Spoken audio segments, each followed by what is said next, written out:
আপনারা সবাই সঙ্গে ছিলেন, কাজে আমার নতুন করে বলতে হবে না। যা যা দৃশ্য, যা যা কথাগুলো বলা হয়েছে, এটা বর্ণনা যদি দিতে হয়, শব্দ যদি ব্যবহার করতে হয়, তাহলে বলতে হবে একটা বিভৎস দৃশ্য।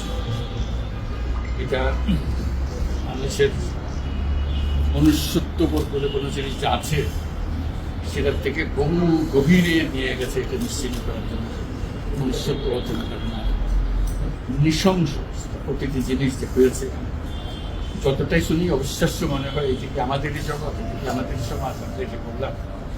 এবং যারা নিগৃহীত হয়েছে, যারা এটা শিকার হয়েছে, তারাও আমাদের সঙ্গে আছে। তাদের মুখের থেকে শুনলাম কীভাবে হয়েছে, কোনো ব্যাখ্যা নেই। এটা ব্যাখ্যা থাকলে বিষয়টা হলে মানে বোঝে যে এটার কারণ ছিল।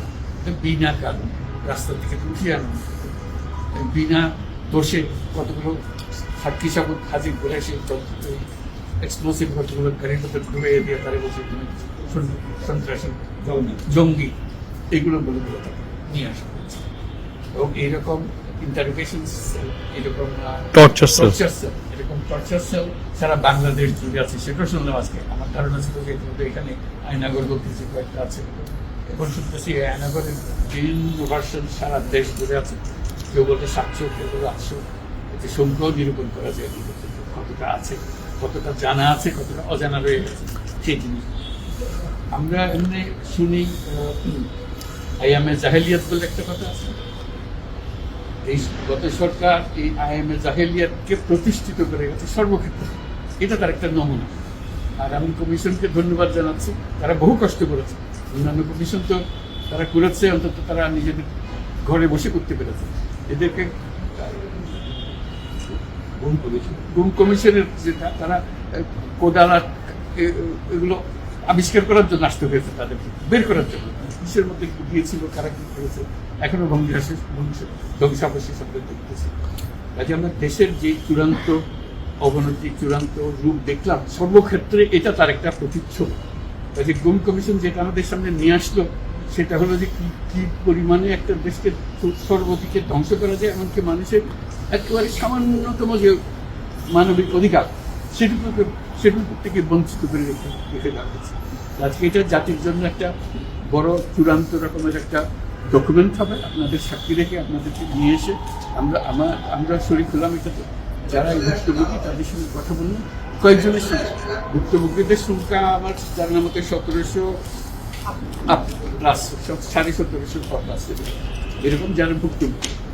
অজানা কত ওইটা তো আমরা জানি না। কাউকে বলে যে এটা 3000-এরও বেশি, কাজে সেটাও আমরা ধরে নিলাম যে একটা সীমারেখা দরকার, যেটা আমরা অজানা, সেটা কিন্তু প্রমাণ দিতে পারিনি। এই যে উদাও হয়ে গেছে, মানুষ নিশ্চিন্ন হয়ে গেছে, কেউ বলতে পারছে না সে কোথায়। তার মেয়ে আপনাদের সামনেই ছিল আজকে, কি বলছে আমার মাকে কোথায় নিয়ে যাওয়া হয়েছে আজ 9 বছর ধরে। 9 বছর ধরে আমরা কোথায়, সে নিজেও ছিল 11 বছর বয়সে ছিল, মায়ের সঙ্গে ছিল, তাকে দেখে মাকে নিয়ে চলে গেছে। এই হলো সামান্য একটা দৃশ্য। এই দৃশ্য বড় করুণ দৃশ্য। এবং এটা কঠিনতম যে লেসনটা হলো, যারা করেছে তারা আমাদেরই সন্তান, আমাদেরই ভাই, আমাদেরই ঘনিষ্ঠ আত্মীয়, তারাই করেছে।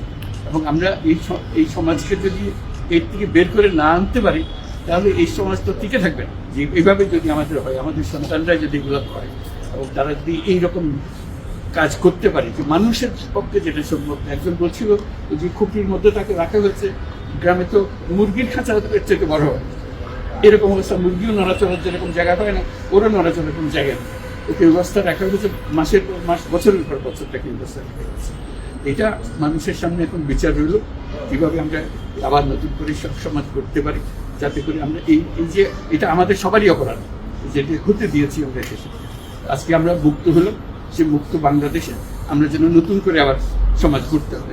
এটার থেকে একেবারে অতি দূরে যেন আমরা চলে যেতে পারি। এটার নমুনা, এটার সাক্ষী, এটার যে ডকুমেন্টেশন কমিশনের রিপোর্টের মধ্যে থাকবে, এবং এটা অবশ্য পাঠ্য হিসেবে সবাইকে পড়তে হবে, এবং তাদের যারা করেছে তাদের বিচার করতে হবে। তা না হলে আমরা নিষ্কৃতি পাবো না এটার থেকে, এই যে কাজগুলো করে গেল তারা। তা না হলে আমরা আবার মুক্তভাবে বলবো কি করে যে আমরা এই দেশের মানুষ, আমরা পরিষ্কার। যারা করেছে তাদের জন্য আমরা কেন মুক্ত হতে যাবো?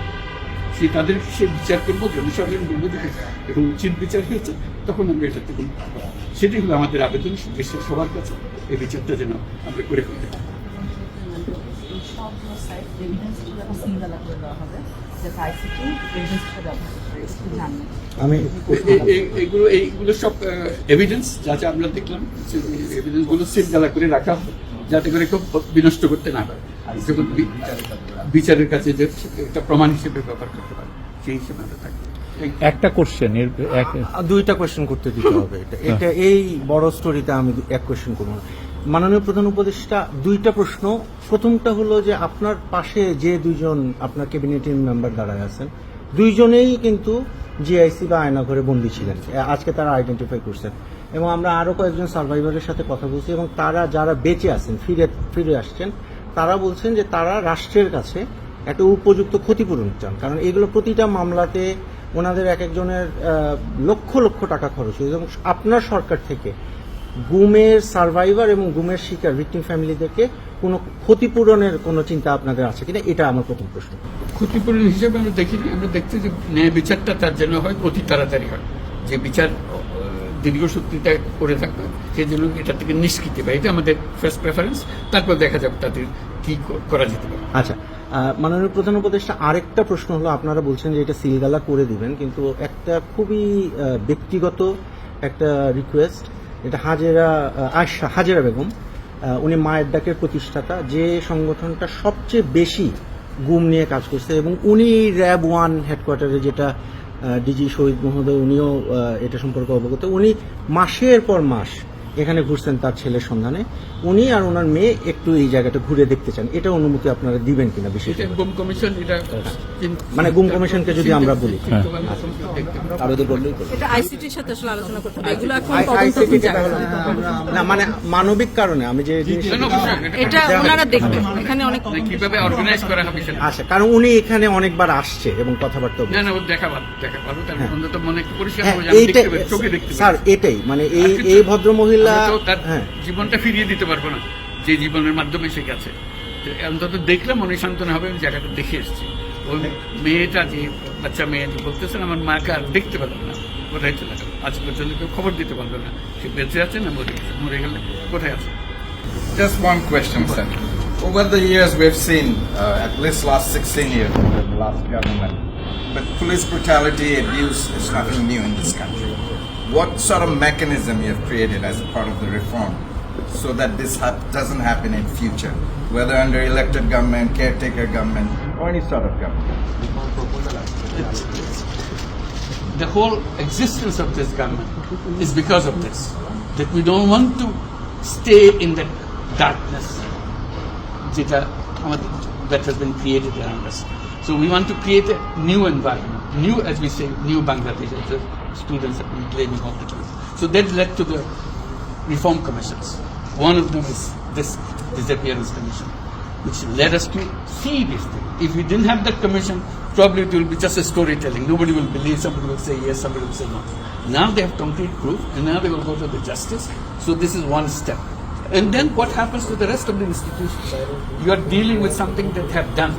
Will this be repeated in future? That's something we have to make sure that it's not repeated in future. Nowhere near it. This is the worst ever in the whole world possible. So we don't want to have anything to do with it. We'll be as normal as any civilized human being could be.